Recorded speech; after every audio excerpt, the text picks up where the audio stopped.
Olá pessoal, bem-vindos ao canal Radiologia Acadêmica. Eu sou o Henrique e hoje nós vamos falar sobre radiologia intervencionista na área de oncologia, que é uma especialidade que vem crescendo muito nos últimos anos.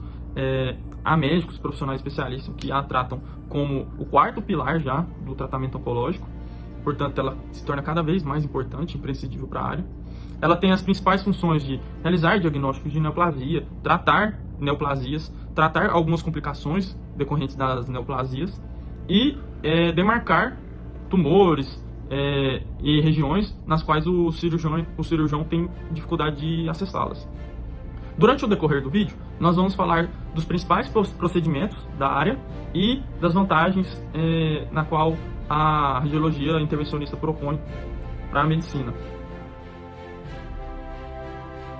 Bom, falando das principais vantagens na qual o radiologista intervencionista traz à área de oncologia, temos os procedimentos minimamente invasivos, melhorando a qualidade de vida dos pacientes, reduzindo o custo do tratamento desses pacientes, e com o advento de métodos de imagem cada vez mais qualificados e com softwares cada vez mais complexos, temos abordagem multifocal, por exemplo, em um procedimento, utilizar a tomografia aliada à ultrassonografia, com o software fazendo a fusão dessas imagens, para que o médico obtenha uma imagem mais precisa dessa estrutura na qual ele está intervindo, né?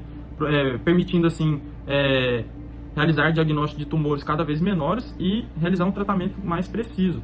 Além disso, temos associação da radiologia intervencionista, alguns procedimentos como a crioablação, que é a ablação por meio de congelamento, a associação de algum desses procedimentos com a imunoterapia, uma associação positiva na qual a crioablação aumenta a resposta de linfócitos T ao tumor. Vou falar sobre procedimentos vasculares, que são procedimentos que têm como base a angiografia diagnóstica, haja vista que grande parte das situações oncológicas cursam com alteração do padrão vascular do órgão acometido. E, para tanto, utiliza-se a angiografia por subtração digital, que é uma angiografia que ressalta o sistema vascular, enquanto exclui partes moles e tecidos ósseos, gerando imagens que permitem se guiar no sistema vascular, alcançar o território almejado e realizar diagnósticos e tratamentos quanto possível. Uma das principais aplicações desses procedimentos é a embolização. A embolização ela pode ser tanto arterial quanto venosa, e ela consiste na oclusão seletiva de um leito vascular por meio de um acesso vascular à distância.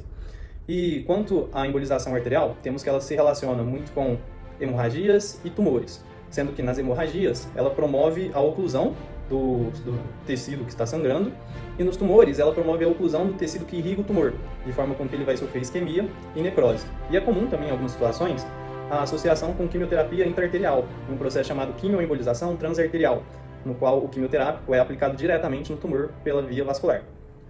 Quanto à embolização venosa, tem-se que esse é um procedimento menos frequente, está ali associado à embolização da veia safena interna para o tratamento de refluxo ou de insuficiência venosa, também se relaciona com as veias gonadais para o tratamento, por exemplo, de varicocele, e ganha mais espaço ainda para quadros em que um paciente é candidato à ressecção hepática, que vai gerar um volume residual inferior a 20%, e com isso cursa com um risco importante de insuficiência hepática pós-operatória.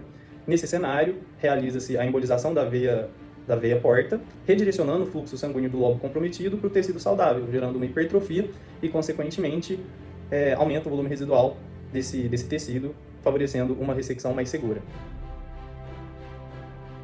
Vou falar sobre como é utilizado a imaginologia nas recanalizações vasculares. Antes de tudo, devemos definir quando e onde são realizados ditas canalizações.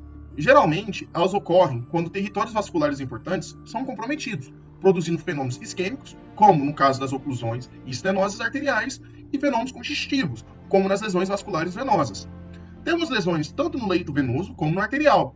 No venoso, podemos citar a síndrome da cava superior, observada principalmente como complicação do câncer pulmonar avançado, e as estenoses das anastomoses venosas, como, por exemplo, a da veia porta. No território arterial, a doença arteriosclerótica ocorre, observada principalmente em pacientes idosos. Para conseguirmos determinar o local e o tamanho da lesão vascular, podemos fazer uso da técnica de angiografia, que é um exame que utiliza raio-x para visualizar e analisar possíveis alterações relacionadas aos vasos sanguíneos, tendo ela como objetivo diagnosticar doenças como aneurismas, estenoses e arteriosclerose. Por exemplo, no arteriosclerose, a gente pode medir a porcentagem de obstrução da luz vascular. Outra função do estudo angiográfico pode ser para confirmar o sucesso ou não da angioplastia, que pode ser via balão ou implante de stent.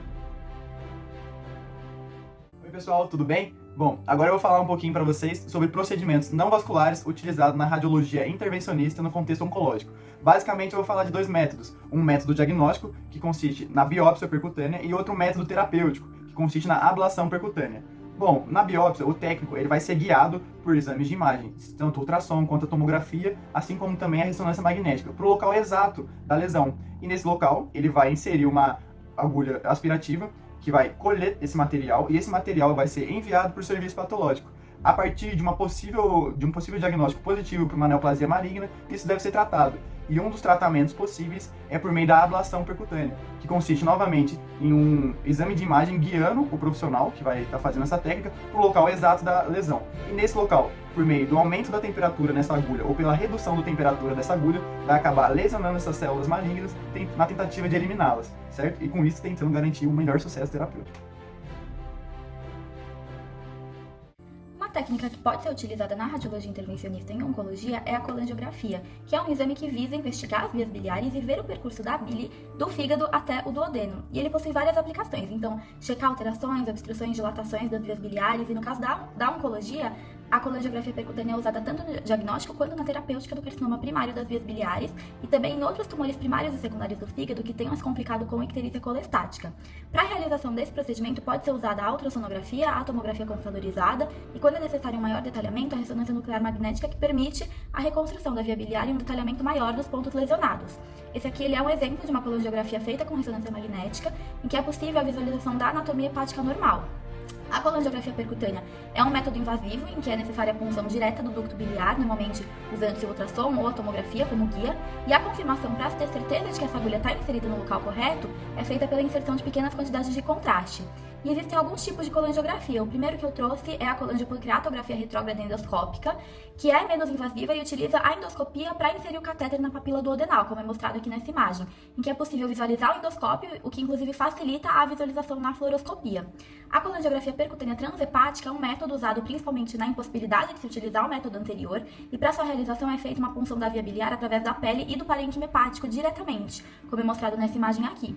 Pode ser feita ainda a colangiografia percutânea por drenos, como mostrado aqui nessa imagem, principalmente no pós-operatório de alguma cirurgia em que tenha ficado esse catéter nas vias biliares, podendo utilizá-lo para a realização do procedimento.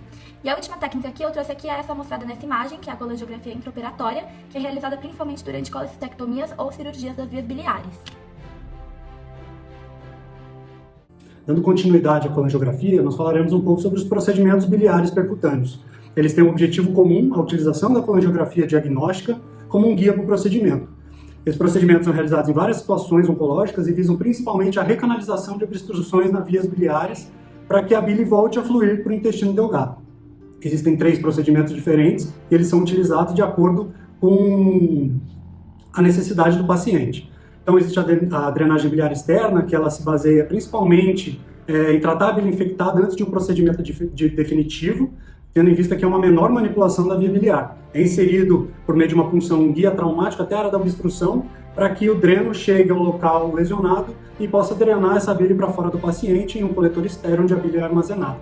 Existe ainda a drenagem biliar interna, que é um pouco mais complexa e arriscada, mas ela envolve a recanalização, então é feita a punção, a inserção desse guia até a área obstruída, e com movimentos delicados, essa área obstruída ela é atravessada pelo guia inserido um catéter que vai até a área do duodeno para fazer a drenagem dessa bile. E por fim tem a drenagem biliar interna, que ela já envolve um procedimento para tratamento de obstrução maligna. Consiste na colocação de um stent, que é uma prótese metálica autoexpansível sobre a lesão na via biliar. Tem o objetivo de aliviar a icterícia colestática. Entre os procedimentos, a drenagem biliar interna é a mais efetiva, apresenta menor incidência de eventos, como obstrução e colangite, além de proporcionar um maior conforto para o paciente. Ainda existe a controvérsia se esses stents devem ser implantados após o procedimento de drenagem interna e externa ou de forma primária. Bom, pessoal, para finalizar a apresentação, gostaria de ressaltar que a radiologia intervencionista na área de oncologia é uma área que, apesar de ser muito promissora, ela ainda não é tão utilizada quanto a cirurgia, por exemplo, já que há poucos centros de especialização no Brasil e faltam muitos profissionais. A esperança é que em décadas essa área seja amplamente difundida, para que assim os pacientes tenham acesso a esse tipo de tratamento, já que as cirurgias minimamente invasivas proporcionam tratamentos precisos, né, e que reduz os custos do tratamento oncológico. Espero que tenham gostado do vídeo e até a próxima. Tchau, tchau.